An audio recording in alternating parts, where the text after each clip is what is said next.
Okay, so good afternoon, everyone. So today I'm going to give a 2-hour lecture on transfer learning.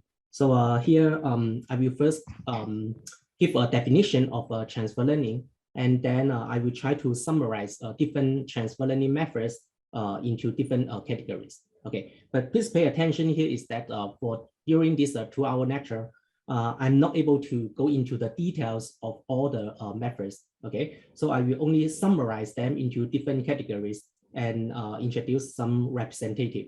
Okay, so let's get started. So here is the outline of today's lecture. So first, I will give a definition on transfer learning and why transfer learning is important.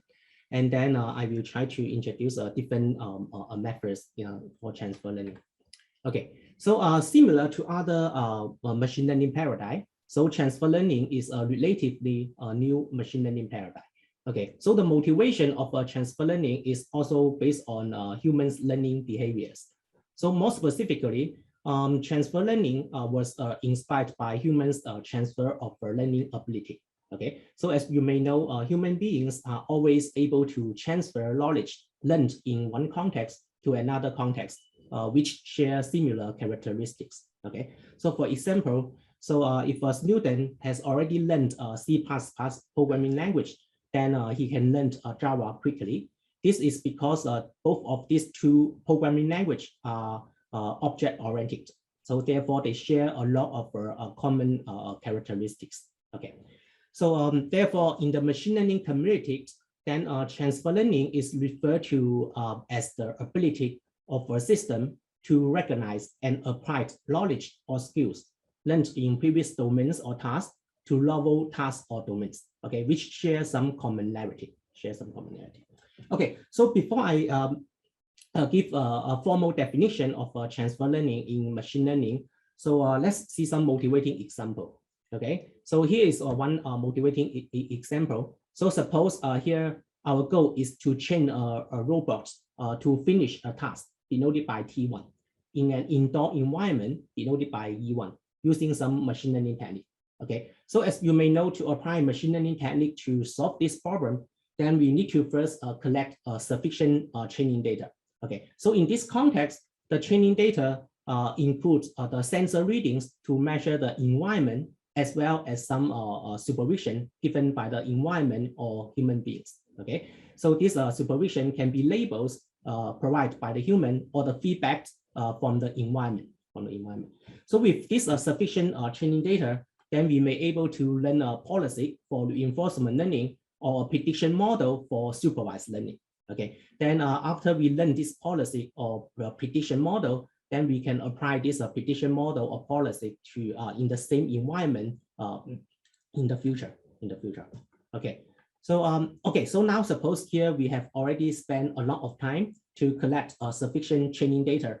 Okay, to train a model and then deploy this model in this model of a robot, this version of robots. Okay, so however, after we deploy this model into this robot, if we put this robot in another environment developed by E2, then we may find that the performance of the robots may be dropped.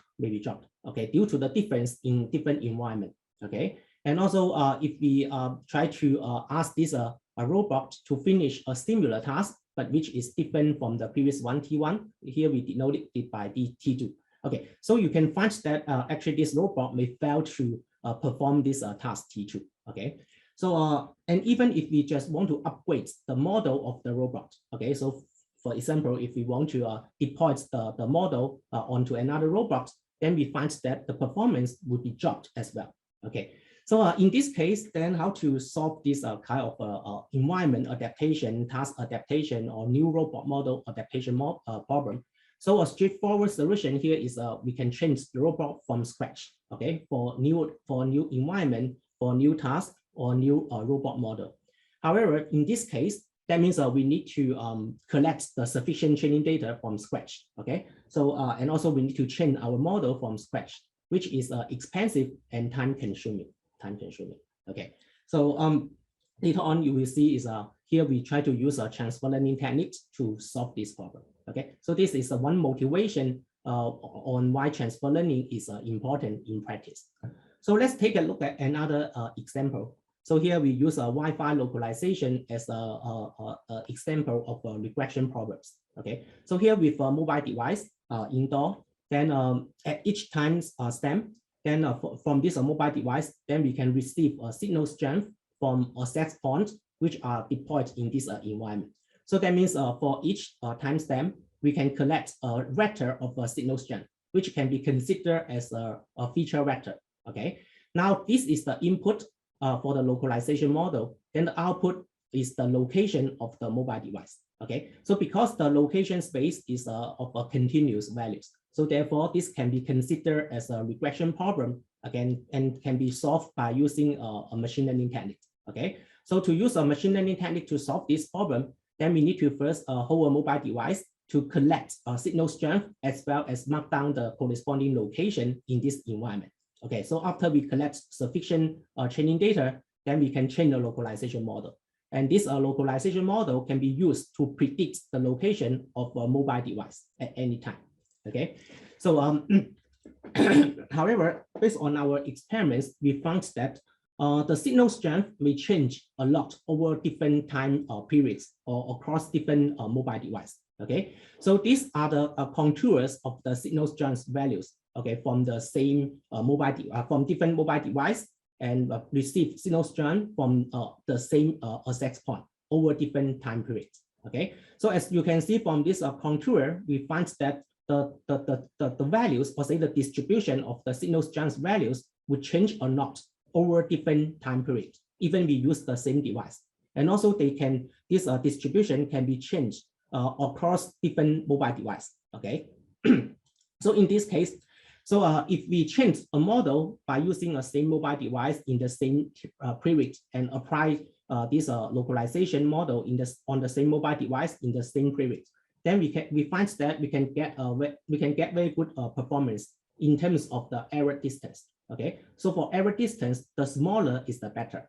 Okay, so if we change the model by using one mobile device in one time period and test this model on the same mobile device and in the same time period, okay, then we can get a very good error distance of around 1.5 meters. 1.5 meters.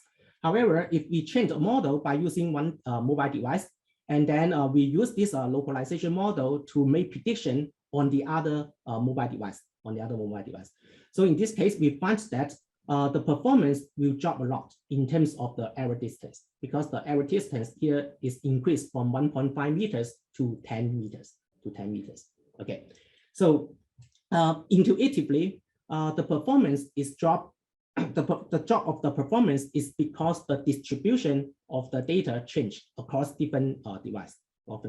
Okay, so later on we will analyze the intrinsic reason why the model learned from on one mobile device cannot be applied to perform well on the other mobile device. Okay, so the last example I want to show here is about a sentiment analysis. Okay, so for sentiment analysis, then given a sentence or given a document, so our goal is try to predict the overall sentiment underlying the text. Okay, so here suppose we have two domains. Okay, so one is about product reviews on electronics. Okay, and the other domain is about product reviews on video games. And this is the corresponding label. So this means a positive sentiment. This means a negative sentiment.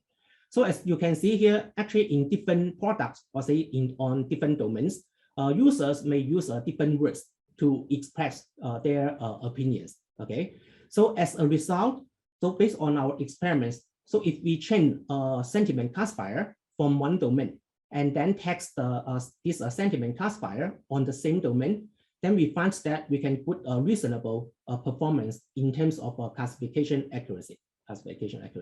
So here, if we change this sentiment classifier on the electronics and also text this sentiment classifier on electronic as well, then we can get an accuracy around 80%. Okay. So, however, after we change the sentiment on the electronic domain, then if we directly apply this sentiment classifier to make prediction on the video game domains, so we find that the performance here would drop a lot in terms of classification accuracy. Okay, so which is decreased from 80% to 70%. Okay, so intuitively, based on the observation, the reason may be the user use different words, right? So in this case, then some word may appear on the in the electronic domains, but does not appear in the video game domains. Okay, so but we may ask is what is the intrinsic reason why a model trained on one domain cannot perform well on the other domain directly? Okay, so the key reason here is that this is because for this two example, so here we use a supervised learning methods to train a classifier or train a regression model. Okay, however, there is a very strong assumption for supervised learning. So that is the training data and the text data are assumed to be represented in the same feature space and follow the same data distribution. Okay, so if the assumption holds, then there is a theoretical guarantee that the performance of the model learned with the training data on the text data. Okay, so that means there is a guarantee that the model learned from training data can perform well on the text data in theory. Okay, so here you may ask why we need to make such an assumption. Okay, so here let's consider our learning framework is empirical risk minimization. Okay, so that means our goal here is try to learn a model which is parameterized by parameters theta. Okay, so our goal here is to learn this model by minimize the expectation loss on the text data. So because our goal for supervised learning is after we learn the model, we expect this model can perform well on the unseed data in the future, which is referred to as the text data. Okay, so therefore, based on this empirical risk minimization, so our goal is first try to learn a model by minimizing this expectation of the loss on the text data. So here, based on the we can rewrite this expectation by introduce this probability on the training data. Okay, so sorry, I forgot to mention is this PTST means the probability distribution of the text data. Okay, so here we use a PTRN to denote the probability distribution on the training data. Okay, so we introduce this TRN and also PTRN, which can be cancelled out, right? So therefore, the equation still holds. Okay, so after we introduce this term, then based on the definition of our expectation, then we can rewrite the objective into this one, just based on the definition of expectation. Okay, so after that, we can rearrange the position of this PTST and PTRN. We just switch the position of these two terms, then we can get this one. Okay, so after we get this one, again, if we consider this one as a whole function, okay, then in this case, then by using the definition of expectation again, then the right-hand side of the equation can be further written as this one. Okay, so that means in this case, we try to learn the model by minimizing the expectation on this term. Okay, so here, based on the assumption in supervised learning, so the distribution of the training data and the text data are the same. Okay, so that means in this case, this joint probability of xy of the text data and the joint probability of xy on the training data are the same. Okay, so that means this term equals 1, which can be cancelled out. So therefore, the right-hand side can be further written as this one. Okay, so this means that to learn an optimal solution by minimizing the expectation of the loss on the text data is equivalent to learning the model by minimizing the expectation of the loss on the training data. So therefore, even though we don't have access to the text data, okay, as long as we have a sufficient training data, then we can learn an optimal solution of the prediction model, and this one can be applied to the text data. Okay, so therefore, you know why in supervised learning we have to have this strong assumption. That is the distribution of the training data and the text data are the same. Okay. However, in the previous example, so we find that in practice, the training data and the text data actually come from different domains, right? So for the Wi-Fi localization problem, the training data may come from one mobile device, and the text data may come from another mobile device, right? So in this case, the training data and text data come from different domains. Because the training data and the text data come from different domains, then they may represent it in different feature space, or they follow different data distributions. Okay, so there is no guarantee that the training data and the text data follow the same data distribution. So that means the assumption made in supervised learning does not hold in practice. Okay, so therefore, the model learned by minimizing the expectation of the loss function on the training data may not perform well on the text data. Okay, because the optimal solutions here may not be the same. Okay, so therefore, as we can see from the previous examples, so here we have our source task or source domain, and here we have our target task and task domain. So after we learned the model from the source domain, because the source domain data and the text and the target domain data may follow different data distribution.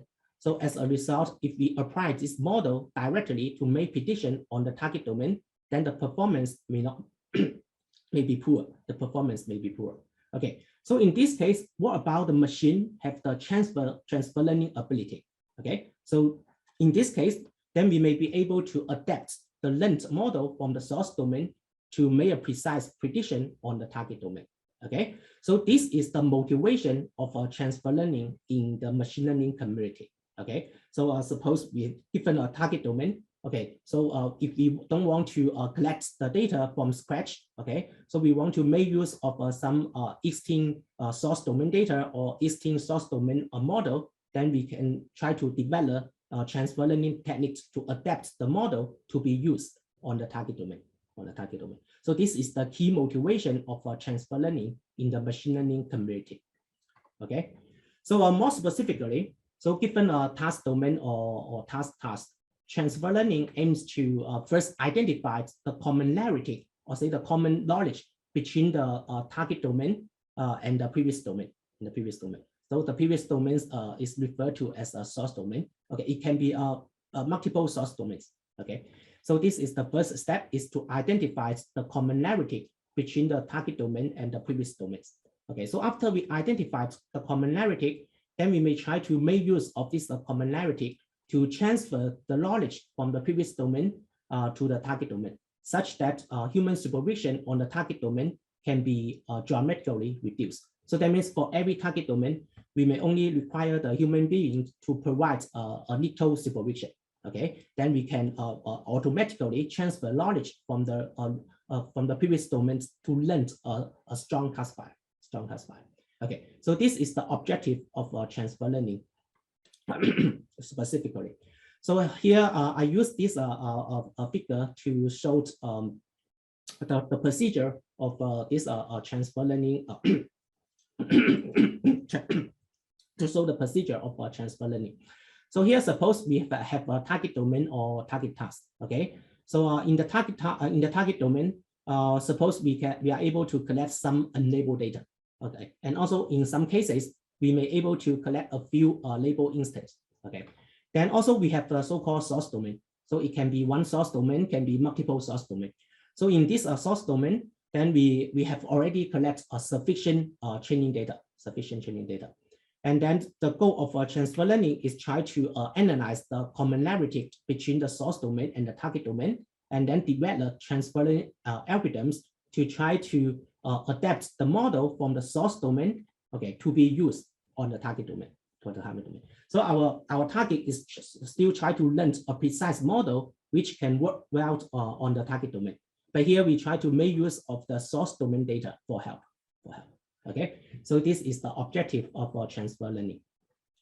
Then here, just I show you the difference between supervised learning and transfer learning by using these two figures. Okay, so for supervised learning, because as I mentioned, there is a strong assumption. There is the training data and the text data need to follow the same data distribution. Okay, so therefore in this case, then when we learn a model from one domain, so we just apply this model on the same domain. So if we want to learn a model for another domain, then we have to repeat the whole learning procedure. So that means we need to first collect sufficient training data to train a model. And then we can use this model to make prediction on the same domain, So differently for transfer learning, so suppose here we have already collected sufficient data on one domain to finish a task on that domain. Okay. Now, if we have a new domain or new task, for transfer learning, we will try to make use of the knowledge we have already learned from the previous domain to be used to learn a precise model for the other domain, rather than collect the training data from scratch for each domain. Okay, so therefore, the difference here is that in transfer learning, our expectation is that after we learn a model from one domain, then we are able to adapt this model to be used in another domain. Okay, so this is the difference, the key difference between transfer learning and traditional supervised learning.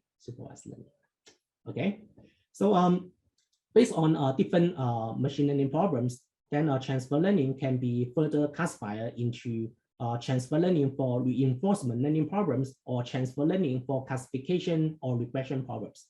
Okay, so in this 2 hours lecture, I will focus on this one, transfer learning for classification and regression problems. Okay, so if you are interested in transfer learning for reinforcement learning, you can first refer to this survey paper on transfer learning for reinforcement learning domains. Okay, so now in the following, we will focus on this one, how to develop transfer learning methods for classification and regression problems across different domains or across different tasks. Okay. Then before I introduce a specific transfer learning methods, so here I want to first discuss the difference between transfer learning and other advanced machine learning techniques. Okay, so more specifically here, I want to summarize the difference and the commonality between transfer learning, active learning, and semi-supervised learning. Okay, so as you may know, all of these learning paradigms can be applied to address the label data sparsity issue on the learning domain of interest, or say the target domain. Okay, Okay, so however, these learning paradigms adopt different learning strategies, and also they have different assumptions. Okay, however, in practice, they can be these techniques can be combined to further boost the performance of the learning problems with sparse label data. Okay, so more specifically for supervised learning, so suppose this is our target domain, that is the domain of interest. Then in semi-supervised learning, the assumption here is that we may only collect a little label data. Okay, and then on the other hand, we may able to collect plenty of unlabeled data. Okay, which is supposed to be not expensive to collect. Okay, then another assumption, the key assumption in the semi-supervised learning technique here is that, okay, so from this unlabeled data, then we may be able to discover the underlying cluster or manifold structure. Okay, and this cluster or manifold structure would be useful for us to propagate the label information around the domain. So so as long as we are able to propagate the label information by using this cluster or manifold structure, then we may be able to learn a precise prediction model for this domain. Okay, so there is a question here: is learning task from easier to more difficult while learning from long? Okay, so I guess this is referred to as another advanced issue in transfer learning. Is I guess is referred to as the curriculum learning. Okay, so but this kind of concepts will not be covered in this lecture. Okay, so if you are interested, then you can refer to the concept of curriculum learning. Okay, or lifelong learning, or continual learning. Okay, so this is about the assumption of semi-supervised learning. That is, the unlabeled data is useful to discover the cluster or manifold structure. And then the manifold and cluster structure can be further used to propagate the label information for the domain of interest. Okay, this is about semi-supervised learning. Then for active learning, we also have a domain of interest. Okay, so the assumption here is that we have a pool of unlabeled data, which is available in advance. And then another key assumption in active learning here is that there is an oracle. okay, which is able to provide label on the enabled data, okay, with cost, okay. And also the budget for querying the label from the Oracle is limited, okay. So this is the key assumptions in active learning, okay. So because there is an Oracle, okay, however, to query the label from the Oracle, we need to pay pay with cost, okay. So and also the budget is limited, So therefore, the objective of active learning is try to based on some criterion to selectively select enable data to query the label from the Oracle, okay. So such that with a small subset of the label data, then we are able to learn a precise classifier or regression model. So the key research issue in active learning is how to selectively choose the enable data to query their labels. Okay, so this is about active learning. So as we mentioned for transfer learning, then with the target domain, or say the domain of interest. So here we suppose we may have enable data for the target domain, and also in some cases we may have little label data for the target domain. Okay. On the other hand, then we may have plenty of label data which is available on a related source domain. And then the objective of the transfer learning is try to make use of the source domain label data, okay, to learn a more precise prediction model on the target domain, okay, Okay, so this is the difference between semi-supervised learning, active learning, and transfer learning. Okay. However, all of them can be used to address the data sparsity issue for the target domain. Okay, they just adopt different learning strategies. Okay. So so therefore, here I use this one slide to summarize the relationship between transfer learning, active learning, semi-supervised learning, as well as supervised learning. Okay, so given a domain of interest, or say a task of interest, so if we are able to collect sufficient label data, then we can just apply supervised learning techniques to learn a prediction model. Then we can use this prediction model to make prediction on this target domain. Okay, so otherwise, if there is a lack of label data, that means we are not able to collect sufficient label data. Okay, then in this case, we can adopt transfer learning, active learning, or semi-supervised learning based on different situations. Okay, so for supervised learning, so that means if we have a lot of enabled data together with some label data. So if the enabled data can be used to exploit the structure underlying the data, then we may be able to use this semi-supervised learning to learn a precise classifier for the target domain. Okay, so in another case is if we can query label with cost from Oracle, then we may try to apply active learning techniques to generate some label data, and based on this label data to learn a classifier or regression model for the target domain. Okay, and in some cases, if we find we have a lot of label data from a source domain or some related domains, okay, then we can try to apply transfer learning methods to develop the algorithm to adapt the model learned from the source domain to be used in the target domain.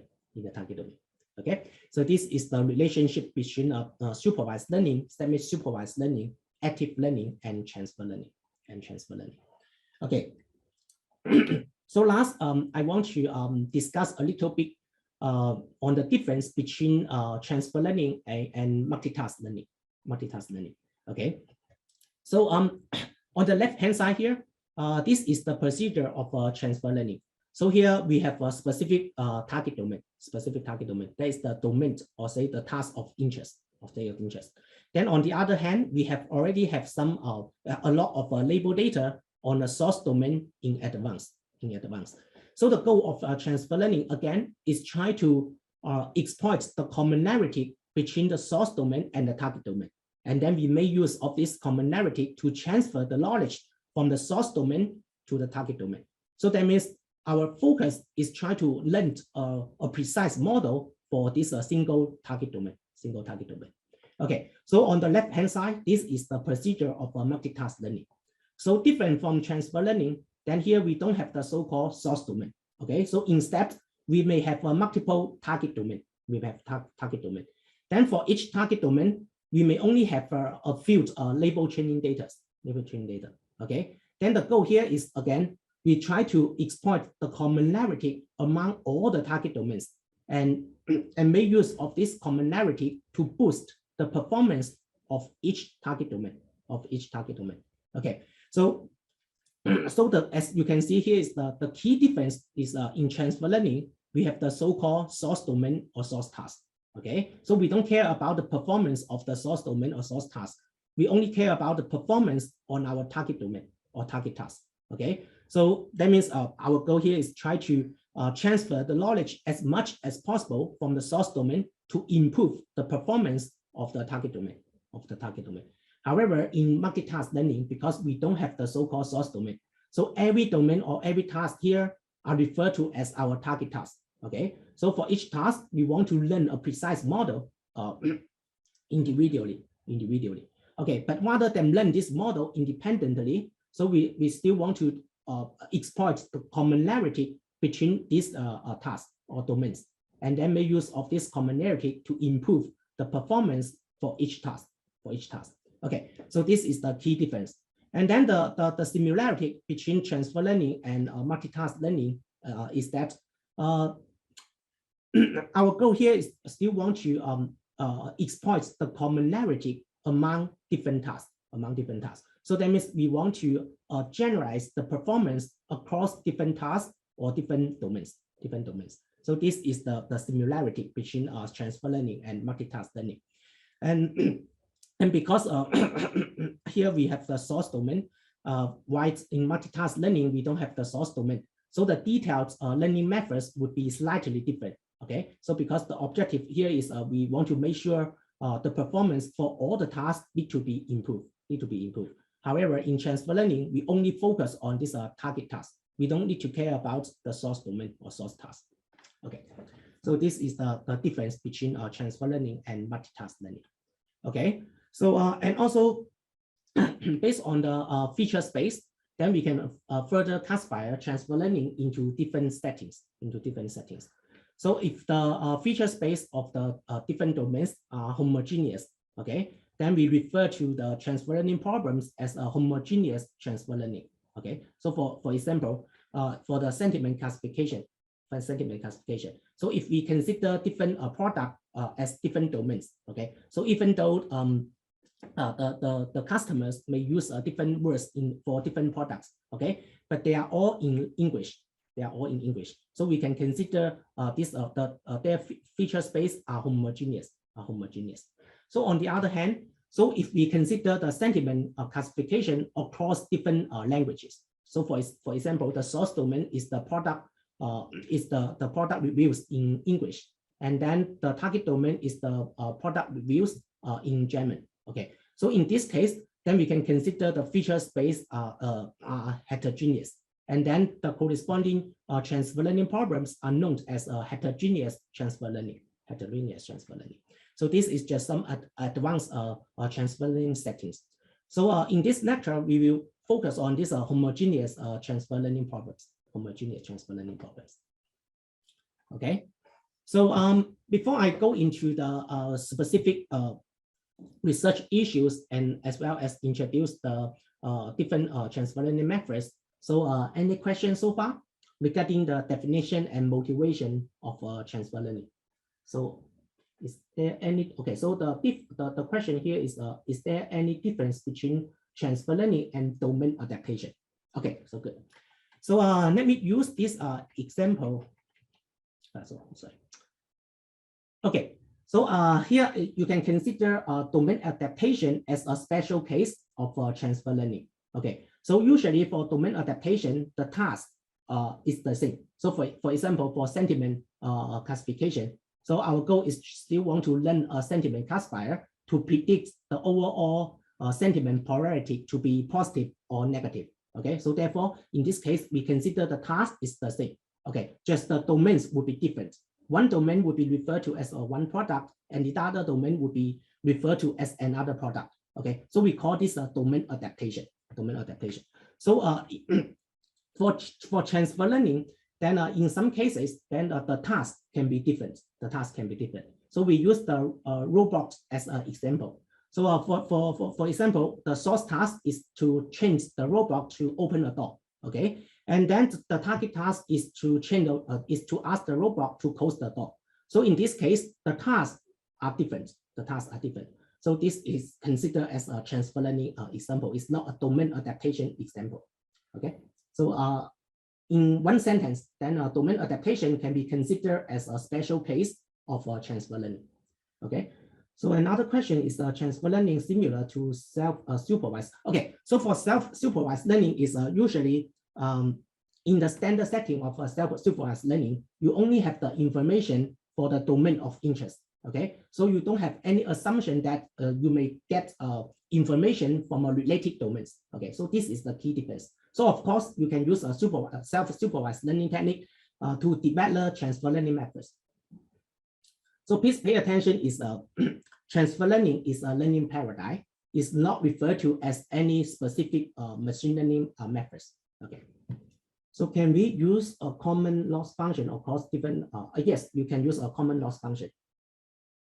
So this might be obviously. Can you please give a practical example of active learning? What is the cost? Okay, so for active learning, which is out of the scope of this lecture, but I can give you an example. So in the medical domain, so to get the label, so actually you need to conduct a lot of tests. Okay, so to conduct this kind of tests, the cost is very expensive. Okay, so actually you have a budget to construct such a training data. Okay, so therefore, so which instance need to be conduct need to conduct the text, then we need to selectively choose such instance. Fine tune and pre-train. I will talk about this later on when I introduce a specific machine learning method. So the question is, does fine tune or pre-train model to a new task regard as a transfer learning? Yes, I will talk about this later on. So can you explain the heterogeneous? So the heterogeneous transfer learning means that the feature space of the source domain and the target domain are totally different. Okay, but why transfer learning can be still help for this case is because even though you use different languages, but if we are able to project this language into a semantic space, then we are still able to discover the commonality between different languages. Okay, so I guess let's move on. So, so this is about just the overview of the settings of transfer learning as well as the definition. Okay, so now let's analyze what are the research issues in transfer learning. So record that the objective of transfer learning is we need to first identify the commonality between different domains or different tasks. Okay, and then based on this commonality, we need to try to so-called transfer knowledge across different domains or different tasks. Okay, so therefore, the first research issue here is we need to first identify what to transfer. That is what is the commonality between the source domain and the target domain. Okay, so after we identify what to transfer, the next step, the next research issue is we need to develop specific algorithms to transfer the knowledge. Okay, which is referred to as how to transfer. How to transfer. That means once what knowledge to be transferred is identified, then we need to note how to encode the knowledge into a learning algorithm to transfer. Okay, and then the last research issue is when to transfer.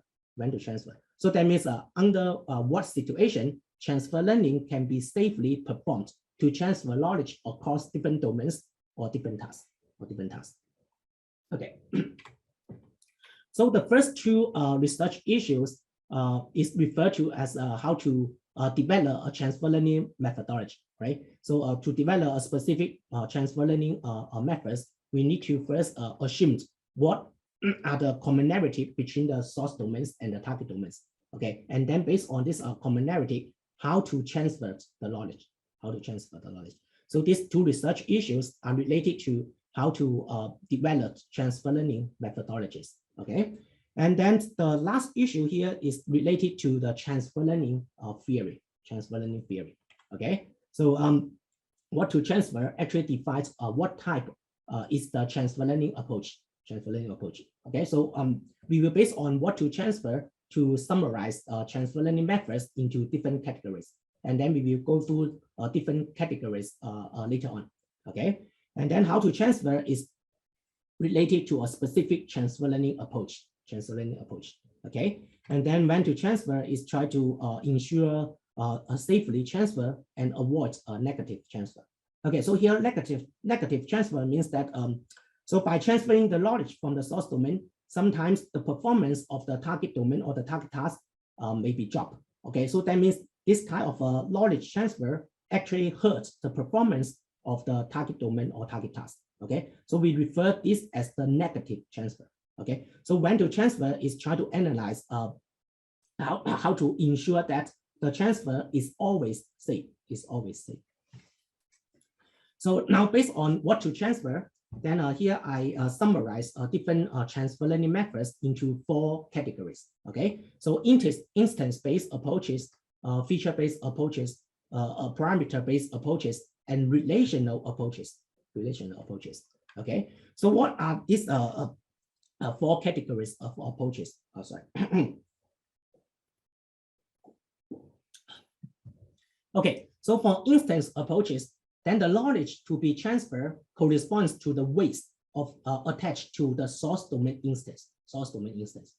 Okay, so that means in this instance-based approaches, the knowledge to be transferred is represented by the weights of the source domain data, and these weights need to be learned by using a specific transfer learning method. And then for feature-based approaches, the knowledge to be transferred corresponds to be the learned features across domains. Okay, so that means in this case, the knowledge is represented by the features. Let's say the common features across different domains or tasks. And then the parameter-based approaches. In parameter-based approaches, the knowledge to be transferred is embedded in the source domains. Okay, so that means it's embedded in the model architecture. So here we try to transfer the model architecture from the source domain to the target domain. Okay, and then for relational approach, so this kind of approaches are quite different from the previous 3 approaches.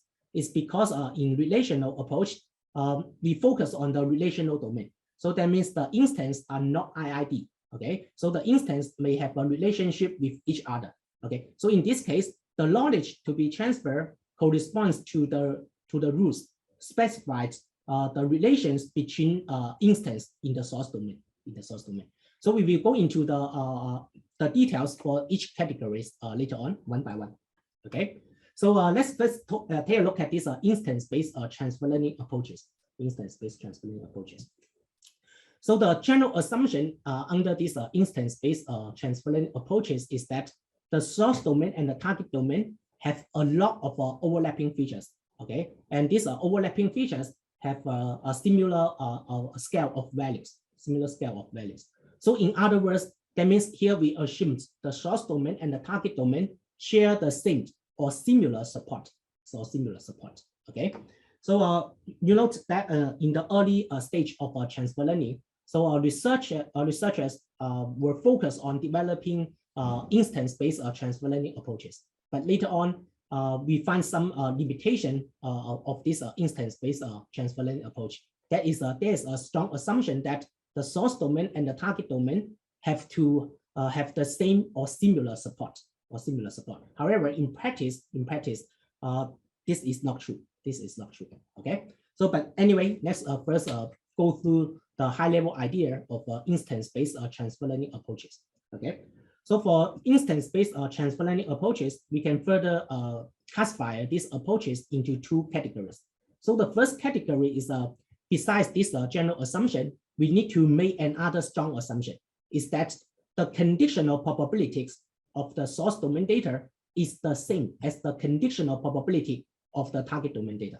So this conditional probability is the is the conditional probability of the output label given the input instance, okay? And also, this one is a type, okay? So the marginal probability can be different, So this is a type here. So this means the PTX does not equal to PST, okay? So here I use a PT to denote the probability in the target domain, and use a PS to denote the probability distribution in the source domain, So again, there's a type here. So this is the inequality.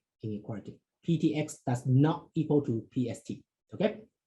So this is the strong assumption made in the first category.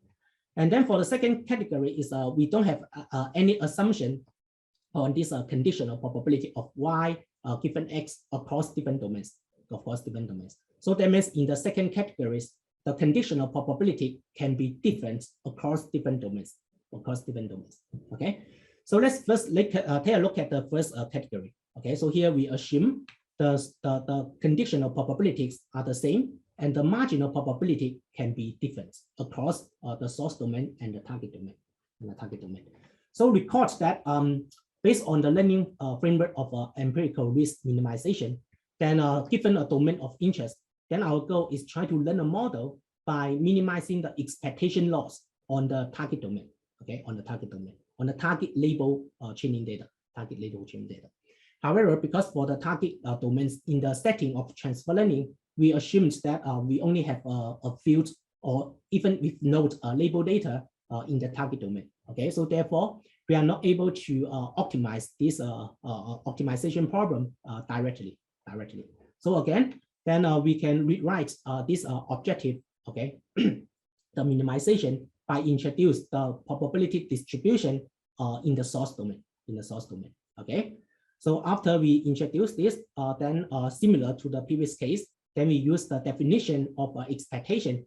Then we can rewrite the right-hand side into this one, Then after we switch the position of PT and PS, then we can get this one. So, okay. So again, we consider this inside here as a whole function, So in this case, by using the definition of expectation, then this the right-hand side here can be further written as this one, Okay. So now please pay attention is in the first category.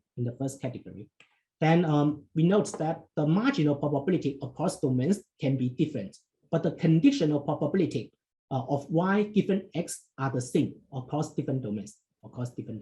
Okay. So in this case, by using the Bayes rule, okay, so this joint probability can be further written as the marginal probability on the input instance times the conditional probability of Y given X. Okay. So after we expand this term into this one, then based on this assumption, we note the conditional probability of Y given X are the same across different domains. Okay. So that means these two terms actually can be canceled out. Okay, because they are the same, it can be canceled out. Okay, so therefore we can further rewrite the right-hand side into this one, So that means to learn an optimal solution, or say the optimal model for the target domain, then we can minimize this weighted expected the expectation of this weighted loss on the source domain, right? So this PTX divided by PST can be considered as a weight for each source domain data. Okay, because Xi and Yi follows a source domain data distribution. Okay, so that means for each input instance in the source domain, then we can first compute the density value of estimate from the target domain, and then we estimate the density value estimate from the source domain. Then we compute the ratio. Okay, so the ratio here is considered as the weight for each source domain data. So here, for simplistic, then we can denote this density ratio as a beta x, Okay, so in practice, then given a finite number of training instances in the source domain, then that means we can rewrite our objective into this one, Okay, so this is the empirical risk. So here we add a regularization term on our model. Okay. So now, based on this analysis, then the research issue is the optimal solution of this optimization problem is actually the optimal solution for the target domain.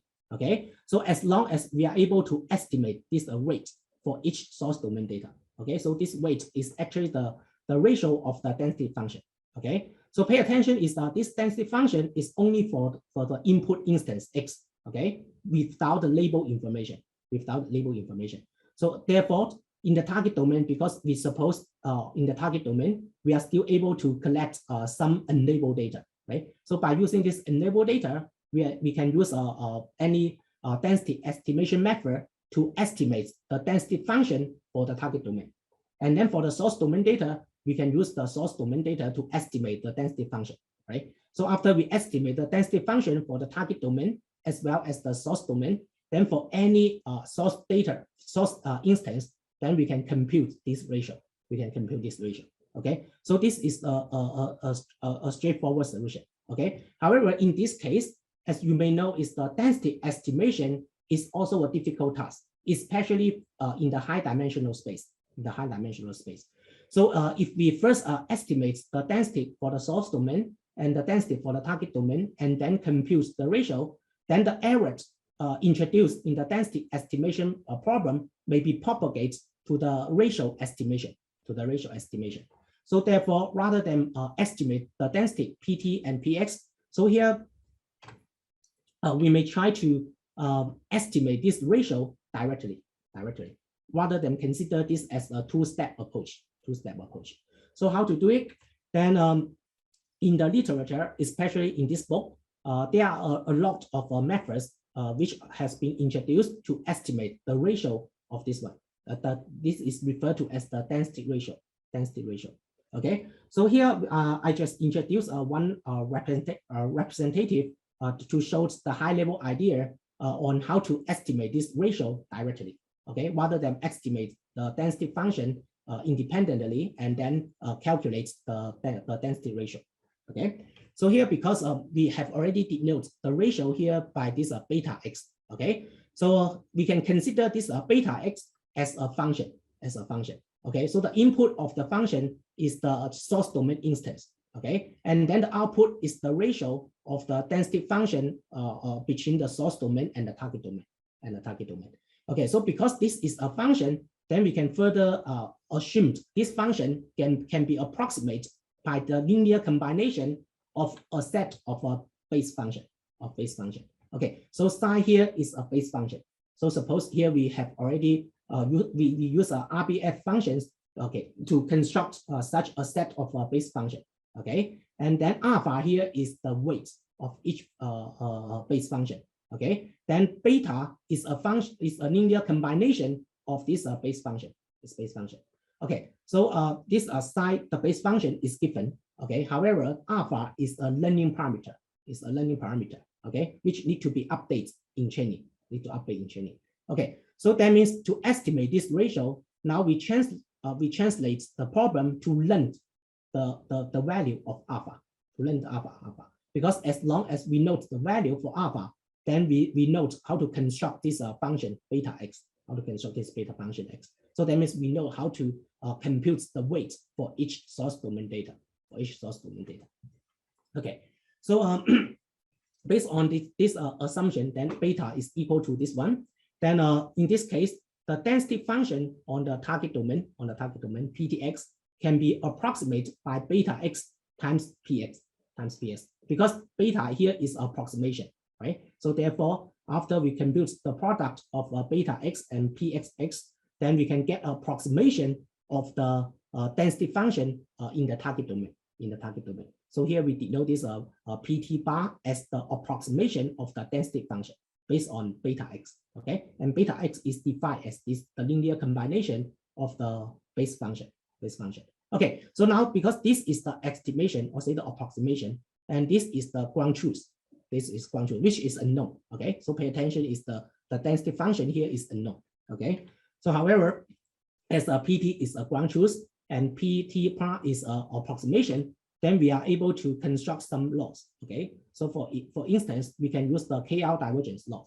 Okay, and also we can use the least square laws. Okay, so here you may argue that because the ground truth here is unknown. Okay, so how can we compute these laws explicitly? Okay, So here I don't go into the detail, but as you can see in this specific methods, in the induction, actually we don't need to compute the ground truth. Okay, so that means in the learning procedure, this ground truth of the density on the target domain can be cancelled out. Okay, so however here I don't have sufficient time to go into the detail, so I just show you the motivation here. So the motivation is we consider this density ratio as a function. Okay, and this function is controlled by a set of parameters because it is a linear combination of base functions. And then based on this, then we can try to decide some loss function, okay, such that we are able to learn the value of alpha. So as long as we are able to learn the value of alpha based on this the approximation, then we can get the function beta x. Okay, so that means for any input source instance, then we can estimate their weight. So for any source data instance, as long as we are able to estimate their weight based on this objective, then we are able to learn the optimal solution with the source domain data. And this optimal solution, or say the optimal models, can be used to make prediction in the target domain. Okay, so this is about the first category, which is based on a very strong assumption that the conditional probability of y given x are the same across different domains. Okay. So another category is we try to relax this assumption. So that means we don't have any assumption on the conditional probability. So that means this conditional probability can be different. Okay. So in this case, again, this is our previous optimization problem as we induced from the previous slide. Okay. So however, because this conditional probability can be different across domains. So even we use these base rules. Okay. So these terms cannot be cancelled out in this category. Okay. So that means we can still consider this is a weighted loss. But the problem here is to compute the weight. Now we need to make use of the information of the label data in the target domain, because we need to first, for example, we need to first estimate the density, the density function of the joint density function of x and y in the target domain. Okay. However, in the setting of transfer learning, then in the target domain, we assume that we may only have a few label data. Okay, so that means we don't have a sufficient label data to estimate the density function, the joint density function on x and y. Okay, so therefore, under this category, we may need to use other approaches to estimate the weight for each source domain data. Okay, so the common high-level idea under this category is that based on this optimization problem. So that means some source domain data can still be reused, okay, for the target domain after rating after rating based on their contribution to the classification accuracy or the regression accuracy of the learning problem in the target domain. Okay, so now the research issue here is how can we learn such a weight for the source domain data based on their contributions. Okay, so there is a question: is the pxx equals 0 for some x? So here we suppose the value here does not equal 0. So if the value equals 0, then you can add a very small positive value here. Okay. So here comes to the high-level idea of this category. So how to compute the so-called contribution is we can decide the objective function, okay, as the loss function in this way, which contains two components. Okay, one is the loss function, okay, using the target domain training data, and one is the weighted loss function with the source domain training data. Okay, so the weight here will be learned together with the prediction model. Okay, so here we suppose if the data instance has more contribution to this loss function, then the weight would be higher. Okay, so sorry, I'm sorry. So there are many approaches which has been proposed to learn the weight together with the prediction classifier. So in the following, we just briefly introduce a classic approach, okay, which is known as Chanda boost. It's a Chanda boost. Okay, so Chanda boost is a boosting style approach to transfer learning. It's transfer learning. Okay, so the high level idea of Chanda boost is that it adopts the same strategy as the standard boosting approach to update the weights of the target domain data. However, for the source domain data, then it develops a new mechanism to decrease the weights of the misclassified source domain data. Okay, so because if the source domain data is misclassified, so it may imply that the corresponding source instance contributes next to the source to the target domain. So in this way, we need to decrease their weights. Okay. So more specifically, then here we have some source domain label data together with a few target domain label data. Okay. So Chanda boost is built on top of ADA boost. Okay. So therefore, it's called transfer ADA boost. Okay. Or Chanda boost for short. Okay. So in each boosting iteration, okay, then for the misclassified instance, if the instance are in the target domain, okay, then Chanda boost adopts the same strategy in ADA boost to increase the weight of the misclassifier target domain instance. Okay. Then, however, if the misclassified instance in each iteration, boosting iteration, belong to the source domain, then ADA boost develop a new mechanism to decrease the weight of the misclassifier source domain data. Okay, because such data may are considered as contributes less to the target domain. Okay, So therefore, ADA boost tries to decrease their weight. Okay. So that means in each iteration, based on the weighting, then we can learn a specific classifier, and finally, we will combine all the classifier to generate the final result. Okay, so this is the high-level idea of our Chanda boost. The question is here is can rating the misclassified data cause? Or yes, it can, because the problem is for the target domain, we only have a few label training data. Okay, so yes, sometimes the rating approach may cause the classifier to be overfit, okay, to the small size of the target domain data. Okay, so but as I mentioned, is at the early age of transfer learning, so researchers focus on these instance-based approaches. Okay, however, later on, then the researchers figure out the big limitation of this instance-based approach. Then we turn to other methods, okay, for transfer learning. Okay, so therefore, then now we are move on to introduce another type of approaches, okay, which is known as feature-based transfer learning approaches. Sorry, I'm sorry. Okay, yeah. So as I emphasized at the beginning when I introduced instance-based transfer learning approaches. So a general assumption here for instance-based approaches is that the source domain and the target domain need to have the same or similar support of their features.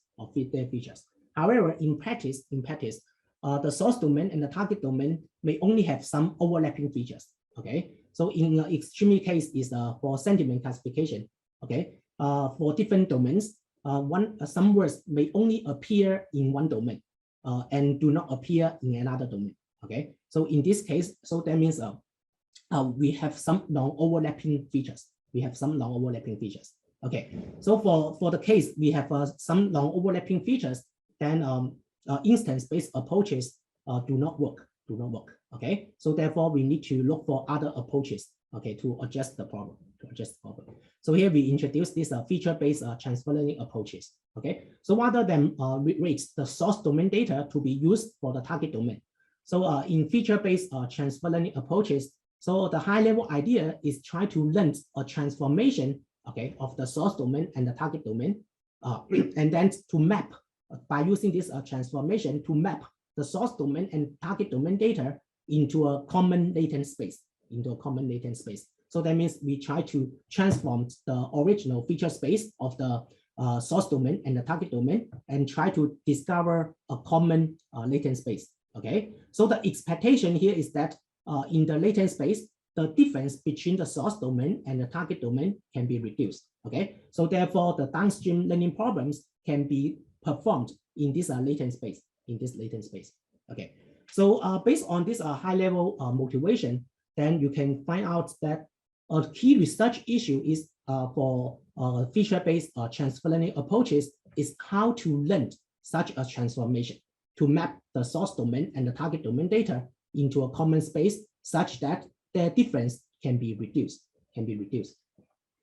Okay, so the question here is the support. Okay, the support is from statistic. So that means you can consider is so if for the same feature, so in one domain, if the scale is from 1 to 0, and from the other domain, the scale is from -100 to -10, then you can consider the support here is not the same. Okay, so in an extreme case is for some features, it has value on one domain, but this feature does not appear in another domain. So that means in the other domain, the value of such features are always mixing. Okay, so in this case, you can consider the supports are not the same. Okay, so then now here we are going to introduce two general approaches to learn such a transformation to map the source domain data and the target domain data into the latent space. Okay, so the first approach is try to learn the features by explicitly minimizing the difference between domains. Okay, so that means we need to decide an objective to explicitly minimize the difference between domains in the latent space. And other approaches is try to learn universal features. Okay, so the universal features are assumed to perform well for any NC domain in the future. Okay, so let's first look at this how to learn the features by minimizing the difference between domains in the latent space. So here we use a classic approach, which is known as a transfer component analysis as an instance to introduce how can we learn features by minimizing the difference between domains in the latent space. Okay, so to introduce a transfer component analysis, or say TCA, then we use the Wi-Fi localization problem as an instance. So as you can see here is this is a contour of a signal strength, okay, received from the same access point over different time periods and across different mobile device. So as you can see here is the distributions change a lot over time and across different mobile device. So in an indoor environment, then for this Wi-Fi localization problem, the number of features of input instance equals to the number of access points deployed in the environment. Okay, so in an indoor building, usually we will have more than hundreds of access points.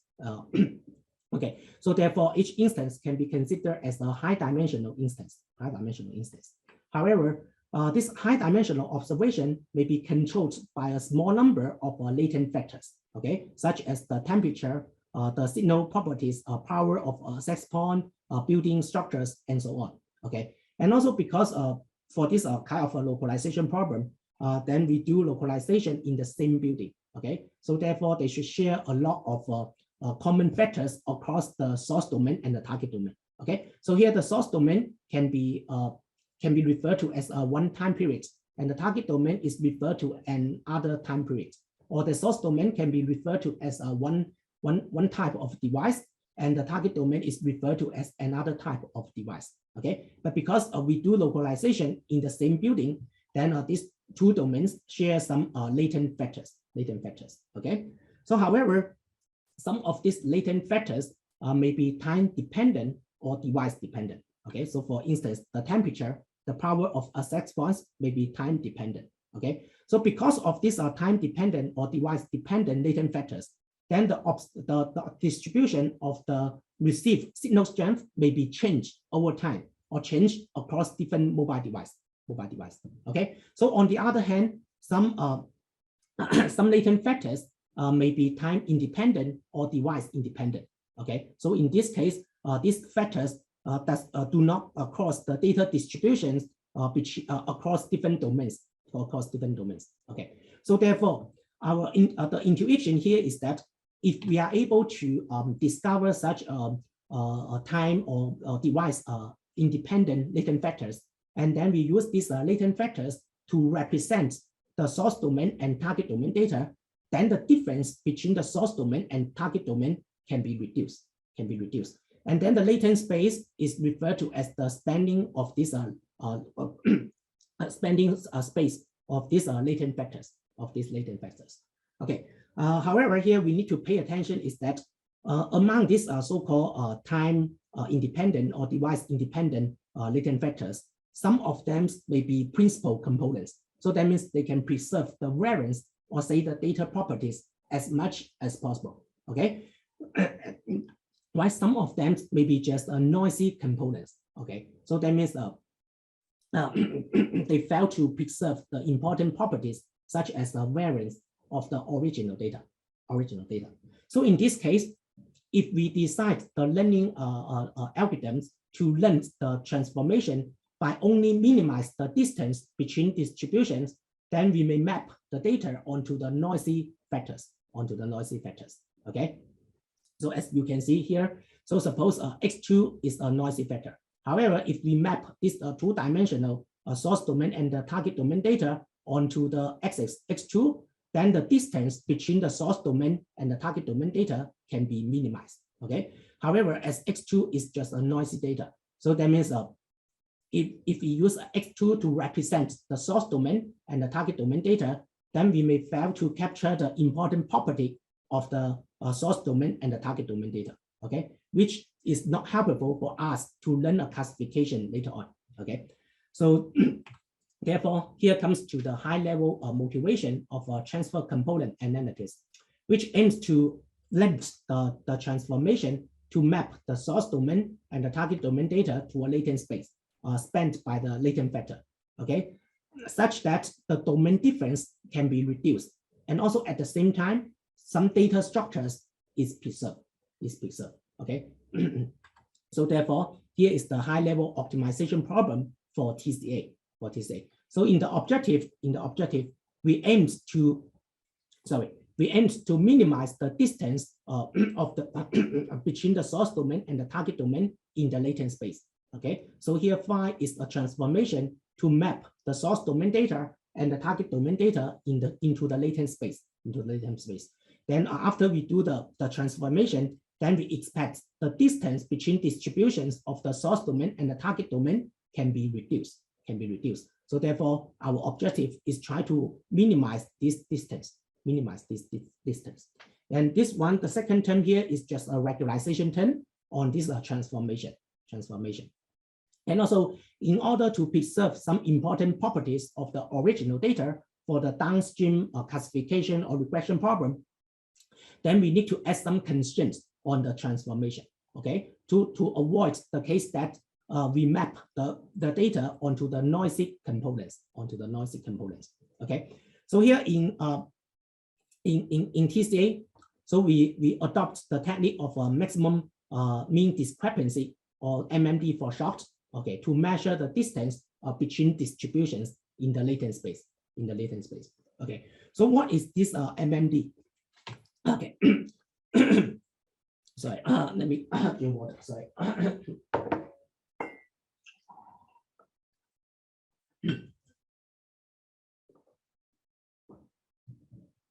Okay, so this MMD, the distance between a distribution, is based on the technique of a kernel embedding of distributions. Okay, so a kernel embedding of distribution is aimed to use reproducing kernel Hilbert space to represent probability distributions. Okay, so here is the motivating example. So given a sample follow a probability distribution which is unknown. So our goal here is we try to, for each probability distribution, so can we use a feature vector to represent this probability distribution? Okay, so as long as we can use a feature vector to represent each probability distribution, then for compute the distance between different probability distribution, then we can just compute the distance between the feature vectors, right? So this is the high-level motivation behind kernel embedding of probability distributions. Okay, so how to do it? So to construct such a feature vector, then we can use the first order of moment, that is the mean of the sample. Okay, that is the expectation. Okay, to represent this distribution. However, if we only use the expectation, that is the first order first order of moment, then we can only distinguish different uniform distributions with different means. Okay, so how about we use the first and the second order of moment, okay, to construct such a feature vector to represent a probability distribution. So in this way, then we can distinguish different Gaussian distributions. However, for more complex distributions, then by using this two-dimensional vector, we are not able to distinguish different more complex probability distributions. Okay, so therefore we can consider the third order of moment. Okay, so ideally, so if we compute all the orders of moments to construct such a feature vector, okay, then we can distinguish any complicated probability distributions. Okay, however, if we want to compute all the orders, then the number of orders can be infinite.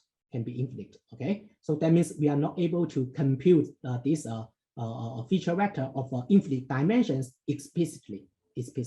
Okay, so how about what about this feature vector is in a reproducing kernel Hilbert space? Okay, so if this feature vector is in reproducing kernel Hilbert space, that means we can use the kernel trick. Okay, so the kernel trick means that even though we don't know the specific form of these feature vectors, okay, but we are still able to use the kernel function to compute the inner product of any feature vectors in this reproducing kernel Hilbert space. Okay, so how to do it? Then how to use how to use a data point in a reproducing kernel Hilbert space to represent each probability distribution. Okay, so here we introduce a concept node mean map. Okay, so here we suppose X is a sample which follows a probability distribution Px, which is unknown. Okay, so we use this uppercase phi to denote the feature map to map each instance to a reproducing kernel Hilbert space. Okay, then the mean map is defined as the expectation, okay, of the instance in the reproducing kernel Hilbert space. Okay, so that means for each instance in this sample, we first use this feature map to map each instance to the reproducing kernel Hilbert space denoted by phi x. Okay, and then based on the probability, we compute the expectation. Okay, so the expectation of this data points in the reproducing kernel space is also a data point in this reproducing kernel Hilbert space. Okay, which is denoted by mu p. Okay, so in this way, so that means after we introduce this mean map, okay, denoted by mu p for each probability distribution, then we can find a unique element denoted by mu p in the corresponding reproducing kernel Hilbert space. Okay, so it can be proved that based on some property. Okay, so this mapping is one-to-one. So that means for any for arbitrary probability distribution, we can find a unique elements in the reproducing kernel Hilbert space to represent this probability. Okay, so in practice, because we are not able to compute the expectation, right? So therefore, here we can use the empirical mean map. That is the average of the data points in the reproducing kernel Hilbert space as an approximation. Okay, so based on this definition of a mean map, now so given a sample of 4 instances, okay, so first we use the feature map to map each instance into a reproducing kernel Hilbert space, and then we compute the mean of these 4 elements in the RKHS, okay, which is denoted by mu p. Okay, so this mu p is a representation for this sample, or say for this probability distribution, Okay, so in the context of to compute the distance between the source domain and the target domain.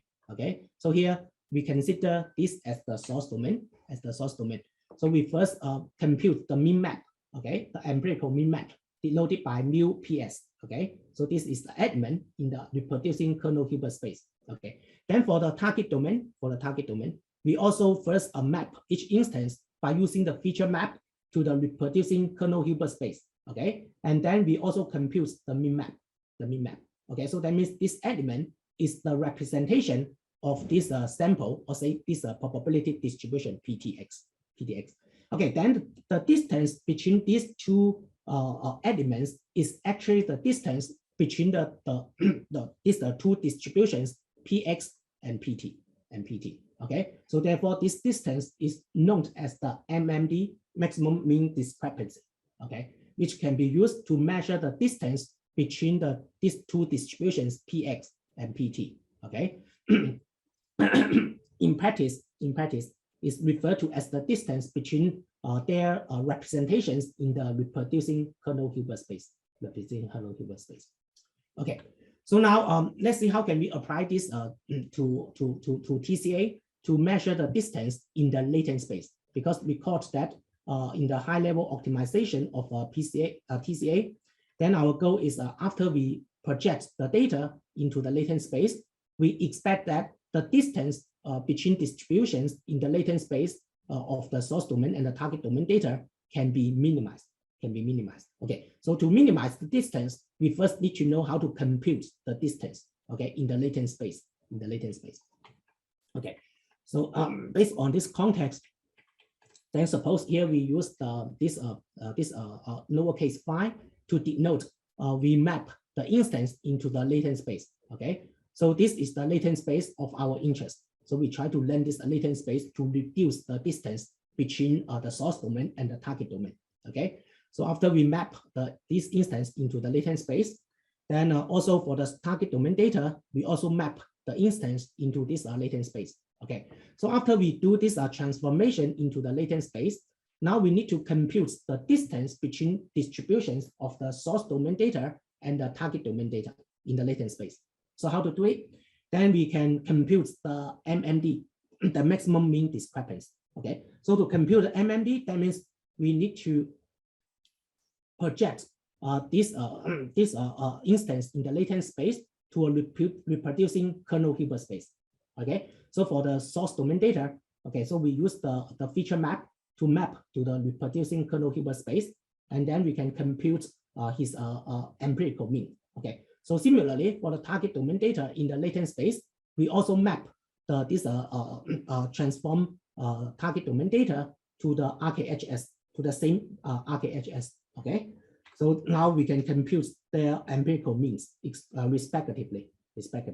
And then the distance between these two elements is actually the distance between the source domain data and the target domain data in the latent space.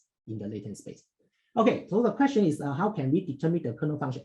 So in practice, usually we use the RBF kernel. Okay, but of course, it is context aware. So in this case, we still need to follow the error and trial method. Okay, so because you can, based on the classification performance, you can determine what type of kernel functions to be used. Okay, but most commonly we use the RBF kernel. Okay, so then now we note based on the kernel embedding of this distribution of the MMD, how to compute the distance between the source domain data and the target domain data in the latent space. Okay, Okay, so more specifically, so we define the function psi. Okay, which is a composite function of this two small phi. So record that this phi is to map the original data to the latent space, and this phi is to map the transform instance to the RKHS. So therefore, this composite psi can be considered as a mapping of the original data to the RKHS, okay? So because this is a feature map to RKHS, then we note there is a kernel associated with this feature map, which is the inner product of this of the feature map of two instances. So this one is XJ. This one is XJ. Okay. Okay. So it can be shown that based on this kernel check, based on this kernel check. So that means the inner product of this side equal to a kernel, the value of a kernel function. So in this case, then the distance between the source domain and the target domain data in the latent space can be written as the chase of this kernel matrix times this L matrix. Okay, so K is just a kernel matrix, and L is an indicator matrix, which can be induced by the definition of this the inner product here, Okay, so now that means the high level for the high level optimization problem in TCA, then we can rewrite the objective into this one, right, by using MMD. However, pay attention is that for this optimization problem, okay, with some specified constraint and also as well as some specified form of this regularization, then the resultant optimization problem is very difficult to be solved. Okay, so this is because of this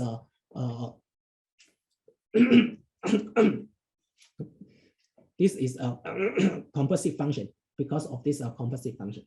Okay, so in this composite function, our goal is to learn this transformation, right? So because our target is try to learn the latent space, Okay, so however, this phi is unknown. Okay, and also for this another phi here. So this phi is a feature map to map the transform instance to the reproducing kernel Hilbert space.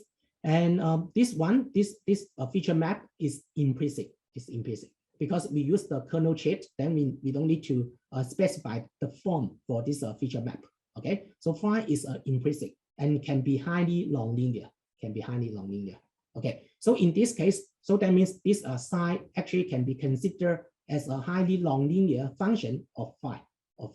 Okay, so therefore, if we want to optimize this phi psi directly, and then based on the result of psi to generate a specific form of phi, then it's intractable, computationally intractable, because this phi is implicit. Okay, so therefore the psi here is also implicit. It can be infinite. So therefore we are not able to learn this phi directly. So but by using the kernel check, we note that the inner product of the psi xi and psi xj is equal to the output of a kernel function. Okay, so in this case, how about learning the kernel matrix K, right? Because as you can see, is to compute the distance. Actually, we only need to note the kernel matrix K. Okay, and L is just an indicator matrix. Okay, indicator matrix. So then what about we learn the kernel matrix K directly, and then based on this kernel matrix, we construct a no-dimensional representation for each instance to approximate this transformation phi. Okay, so this is possible. Okay, so in the following, we are going to show how can we learn the kernel matrix K, and then how to, based on this kernel matrix K, to reconstruct the no-dimensional representation to approximate this phi. Okay, so we have a question here is, can we also use, yes, you can use, okay? So, but here I just use the MMD as an example. So, you know, MMD is one of the earliest approach to be proposed to measure the distance between distribution for transfer learning. Okay. Then now let's see how to learn the kernel matrix. Okay, so here we translate the problem of learning the feature transformation phi to the problem of learning the kernel matrix K. Okay, and then based on the length of kernel matrix K, we need to reconstruct the no-dimensional representation for the source domain data and the target domain data. Okay, so how to do it? Then as we introduced, then the distance, okay, the distance between the the source domain and target domain data in the latent space can be represented by the trace of k times L, okay? So k is a known. So our objective is try to learn k by minimize the trace. That means minimize the distance. And also we need to preserve some important property of the original data, okay? So therefore we try to maximize the trace of the kernel function, okay? So this actually can be proved that this term, when we minimize the negative trace of k, is actually to maximize the trace of k, okay? Which is actually to maximize the data variance in the latent space, Okay, then and also we can add some constraints on the geometry structure as well, okay? Because to learning a kernel matrix is very difficult. Then we need to add some constraints to ensure we can learn a solution. Okay. So in this optimization problem, the first term is to minimize the distance between domains in the latent space, and this term is try to maximize the data variance to preserve some important property. And also this constraint is to preserve the local geometry structure, Okay. So after we learn this kernel matrix by solving this optimization problem, then we can perform PCA on this kernel matrix. Okay, so that means this is kind of a kernelized PCA approach, but this kernel is learned based on this optimization problem.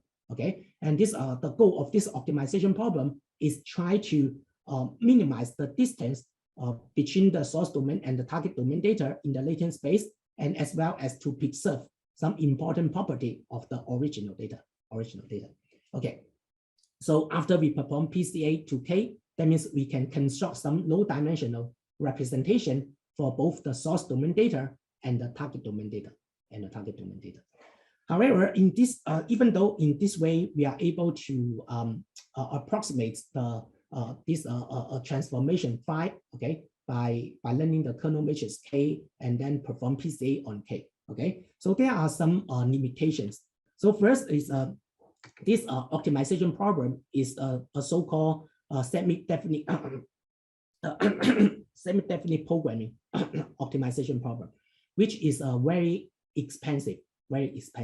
Okay, so another limitation is that because we learned the kernel matrix by solving this optimization problem, and then based on the learned kernel matrix, we perform PCA to learn the low-dimensional representation for the source domain and the target domain data.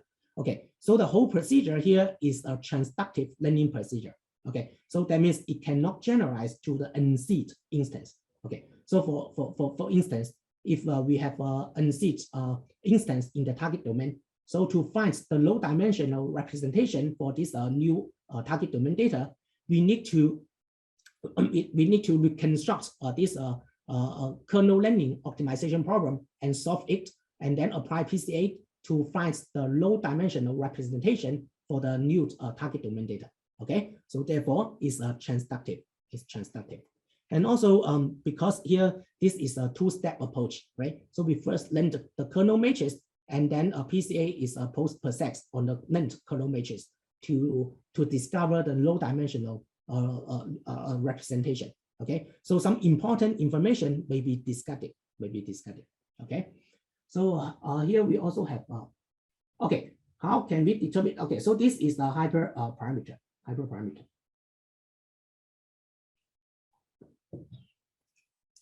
Okay, so then let's see how can we address the problem in this solution. So the final solution of a TCA is rather than learn the kernel matrix, the whole kernel matrix. Okay, so here we use the so-called empirical kernel map. Okay, so to decompose the kernel matrix to be learned into this form. Okay, so in this one, K bar is the given kernel matrix. Okay, so that means we explicitly define a kernel function to compute this kernel, this K bar. And then W is a low rank matrix, which is to be learned. Okay. So NS is the total number of instance in the source domain. NT is the total number of enabled instance in the target domain. Okay, so because M is usually much smaller than the summation of NX and NT. Okay, so therefore W is a low rank matrix. W is low rank matrix. Okay, so after we assumed K can be decomposed based on the empirical kernel, based on the empirical kernel, then rather than length the whole kernel matrix, so here we only need to length the low rank matrix W, low rank matrix W. Okay, so therefore here we translate the problem of learning the kernel matrix K to learning a low rank matrix W, low rank matrix W. Okay, so now then the resultant optimization problem is can be written in this one. So the first term again is try to minimize the distance between domains. Okay, and then the second term is the regularization on this low rank matrix W. And the constraint here again is try to maximize the data variance, Okay, so it can be proved that to solve this problem, we only need to solve a generalized eigen decomposition problem, which is much efficient than the SDP problem Okay, so because due to the time, so I'm not going to I'm not going into the details of the solution. Okay, so here we want to discuss about the idea of a TCA, that means to use the MMT to measure the distance in the latent space and try to minimize the distance. This kind of idea has been widely used in the context of deep learning models. So as you can see here is the transformation file here is replaced by a deep architecture, or say a deep neural network. Okay, so one is for the source domain and the other is for the target domain. Okay, and then in the some higher hidden layers, then we can add MMT based regularization term here. That means we can try to length the hidden feature here such that their MMT distance is minimized. This can be also applied to more than one hidden layers. Okay, so this is the idea to, which follows the idea of a TCA in the deep architecture. So also in the context of deep learning models, rather than use this, rather than minimize the MMT distance for some hidden layers, so we can also adopt the adversary training, okay, to learn some domain independent features. So the idea here is that on some hidden layers or some of the hidden layers, then we can introduce a so-called domain discriminator. So the domain discriminator can be considered as a classifier. Okay, so that means a given a feature representation, then based on this classifier, we want to classify whether this feature representation is from the source domain or the target domain. Okay, so after we introduce this domain discriminator together with the loss on the label data, then this domain adversary training. In this domain adversary training, then we have two objectives. Okay, so the first objective is try to learn the hidden features to attain a low loss. Okay, so that means we try to minimize the loss together with the available label data. And the other objective is try to learn the hidden features to confuse the domain discriminator. So that means we try to maximize the loss of the domain discriminator. Okay, so the idea here is that if the domain discriminator fails to distinguish the feature vectors from the source domain or the target domain, so that means the length features are domain independent. Okay, so therefore in this approach, rather than explicitly minimize the distance between distributions, then we introduce a domain discriminator such that the length features can confuse the domain discriminator. Okay, so this is about some extension of this domain invariance features in the context of deep learning architectures. Okay, so I guess I am running out of time, so I need to speed up. So another general approach to learning the transformation is try to learn the so-called universal features for all the domains. Okay, so this idea was first proposed in self-taught learning. Okay, I guess around 15 years ago. Okay, so the motivation here is that there is some high-level features which can help the target learning task even with a few label data, Okay, so the high-level features can be learned in advance from some auxiliary tasks or domains. Okay, and the general steps here is that, okay, so first we collect a lot of enabled data, which can be from a lot of known or unknown domains. Okay, so from this a lot of enabled data, we try to develop some methods to learn some high-level features. Okay, so after we learn these high-level features for any domain of interest, or say for any target domain, then we use the learn high-level features to represent the instance for the target domain. So based on this assumption, with the high-level features, okay, so even the target domain with a few label data, we may still able to learn a precise classifier. Okay, so this is the motivation and general step in self-taught learning to learn the universal features. Okay, so the model is changed with the new representation for any target task or target domain. Okay, so here the key research issue is how to learn the universal high-level features. Okay, so as I mentioned, it was first proposed around 50 years ago, where sparse coding is used to learn the universal high-level features. Okay, and later on, some researchers proposed to use autoencoders to replace sparse coding. And recently, then we can develop a lot of deep learning methods to learn the so-called high-level features. Okay, so because I'm really running out of time, so I skip the detail of the sparse coding. Okay, so here we first try to apply sparse coding to learn the so-called universal base, or say the universal dictionary. And then we will use this dictionary to learn the representation for any task data. Okay, and then the classifier would be built based on the new representation. And then autoencoder follow the similar idea. So here we for the source domains, then we try to learn this universal autoencoder. Okay, and decoder. Okay. Then by minimize the reconstruction loss. Okay. Then for any given target domain, then we just use the encoder to map the target domain data into the latent space. Okay. Because here we expect this encoder is universal, so that means it generates high-level features for any target domain.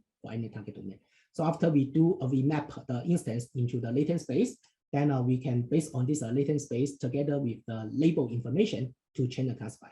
Okay, so this can be also extended to deep autoencoder, where we have multiple hidden layers for encoder as well as decoder. Okay, so now let's quickly go through the other approaches, parameter-based approaches. Okay, so the pre-train and fine-tune strategy used in deep learning actually is under these approaches, parameter-based approaches. Okay, so the motivation here is that a well-trained source model denoted by WS, okay, has already captured a lot of structure or say important information from the data. Okay, so if two tasks are related, then this structure can be transferred to learn a more precise target domain WT, only with a few label data in the target domain. Okay, so let me use this as an illustrative example to show this motivation. So suppose in the target domain, we only have a few label data. Because we only have a few label data, to avoid overfitting, then we can only learn a very simple model. So suppose this is a regression model. However, if we have already learned a source model from a related domain, which is represented by this curve. So if we use this source model, or say the structure of this model as a prior, or use this as a regularization term, okay, then together with the target domain data as well as this prior, then we may be able to learn a more precise model for the target domain. Okay, so this is the motivation of these parameter-based approaches. Okay, so here I introduced one of the earliest approach under this category. So this approach was proposed around 20 years ago So the idea here is that the Wx is the parameter for the source task, and Wt is the parameter for the target task. Okay, so here we decompose this parameter Wx and Wt into two components. Okay, so W0 is the common component across these different tasks, and then Vs and Vt are the specific components for different tasks. Okay, so based on this decomposition, okay, then we can decide our objective function in this way. So the first term is just the loss function in the source task as well in the target task. Okay, we have a weight. So if our focus is just to get a good performance for the target task, then we can add a larger weight for the loss function on the target task. Okay, and then these two are the regularization term on the specific components for different tasks. Okay, so we use the instance from the source domain or the target domain to update these two parameters respectively. Okay. However, for the common component, then we use all the instance to update the values of this common component. So as you can see, the structure of the source domain or the source model is transformed to the target domain based on this common component. Okay, so this approach can be also generalized to a unified framework. Okay, so this is the unified framework. So I guess I skipped the detail of this one. So then let's talk about how can we extend this idea in the context of deep learning. So here we can first use the source domain data, which can be from one domain or from multiple domain. So we first learned a well-trained model, deep learning model. Okay, so as you know, in deep learning model, so in deep learning, so the optimization problem is non-convex. So therefore, the initialization plays a very important role in the training. Okay, so therefore, how to provide initialization is a research issue in many deep learning models. Okay, so here we can first use the source domain data to train a deep learning model Okay, so we denote the optimal solution by theta S star. Okay, now given a new target domain, so we use the same structure of this deep architecture. And then we use this the optimal solution of the source domain as the initialization for the target domain. And then we use a field of the label data to try to fine-tune the values of the target domain. Okay, so therefore, as you can see, the idea here is we use the optimal solution from the source domain as the prior of the model of the target domain. And then we use the field label data in the target domain to try to fine-tune the values for the target domain. Okay, so this is the extension of the parameter-based approaches in the context of deep learning. Okay, so after we fine-tune the result, then we can get the optimal solution for the target domain. And also, this is just one simple approach. It's just based on the optimal solution of one of the source domain as an initialization for the target domain. So most recently, then in meta-learning, more specifically, this memo approach, memo method, then we can use some advanced techniques to try to learn a commonly good initialization for multiple source tasks or multiple source domains. Okay, then we expect this commonly good initialization for the source task can perform well for the target domain. Okay, so this is about the parameter-based approach. Okay, so last we will briefly introduce the relational transfer learning approaches. So different from the previous three approaches, the relational transfer learning approaches are less exploited in the community. So this is because these approaches focus on relational domain. So that means the data instance are not assumed to be IID. So instead, they are assumed to have some relationship with each other. And then such relations can be used for knowledge transfer across domains. So let me use this as a motivating example. So we consider two relational domains. One is the academic domain, and the other is the movie domain. Okay. So as you can see, for the instance in the academic domain, so they have some specific relations. Okay. So in the academic domain, we consider 3 types of instance: student, professor, and paper. Okay. So there are some specific relations between a student and professor, and also the relation between student, paper, and professor and paper. Okay. So this advice by and publication is considered as a relation. It's a relation. Then in the movie domain, also we have 3 types of instance: actor, director, and movie, as well as some relation. Okay. So the knowledge of this academic domain, suppose, can be represented by this first order logic formula. So the relation here can be considered as a so-called predicate. Okay. B and A are some variables. Okay. So B can be grounded by a specific student, and A can be grounded by a specific professor. Okay. And also T can be grounded by a specific paper. So this is the first order formula to represent the knowledge in the academic domain. Okay. And similarly, in the movie domain, then we can have another first order formula to represent the knowledge in this movie domain. So the relation here again are referred to as predicates. So as you can see from this first order logic, because the predicates are totally different, so it seems that the knowledge from the academic or the knowledge from the movie cannot be transformed to the other domain. However, if we generalize this first order logic in terms of a second order logic, so in second order logic, the predicate itself is a variable. So therefore, this P1 is a variable of a predicate. So it can show that these two first order logic is actually corresponding to a single second order logic. Okay. So therefore, the motivation of this relational based approaches based on this first order logic formula is that suppose academic is our source domain. Okay. So if we have already construct a lot of length a lot of this first order logic to represent the knowledge from the training data. Okay, then we can first try to generalize this first order logic into second order logic. Okay, and then we can define some mechanism to measure the generalization ability of this second order logic.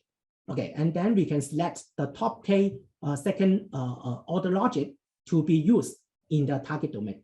Okay, so when we use this second order logic in the target domain, we need to, together with the definition of the new predicate in the target domain, we will first specify this second order logic to be first order logic. Okay, and based on this first order logic, together with the training data, we will try to refine the first order logic for the target domain. Okay, so this is the high level idea of this logic based relational approaches. Okay, so this slide just to summarize the high level idea I just introduced. Okay, so now very good. So this comes to the summary. So in this lecture, we introduce 4 categories of transfer learning approaches: instance-based, feature-based, parameter-based, and relational approaches. Okay, so these 3 approaches, instance, feature-based, and relational-based, are all considered as in the data level knowledge transfer. Right? Because for instance, we aim to transfer the source domain instance with weights. Then features, we try to transfer the features of each instance. And also for relational approaches, we try to transform the relationship between instance.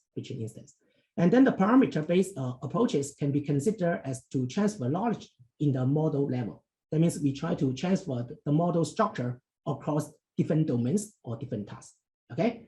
So a question here is applied. I have seen TL applied to taking a network pre-train on the source domain and finding in target without facing nation. These other approaches, so today also used in practice. Are you able to point out the implementation of that? Okay, so here is currently, of course, most of the based on deep learning architectures. but you note actually the idea of such deep learning models borrowed the idea of this deep learning approaches are borrowed from the previous approaches, as I mentioned. Okay, so if you want to understand the principle of transfer learning, you need to note the history, and also you need to note how these ideas come from. Okay. So okay, so that's all for my lecture.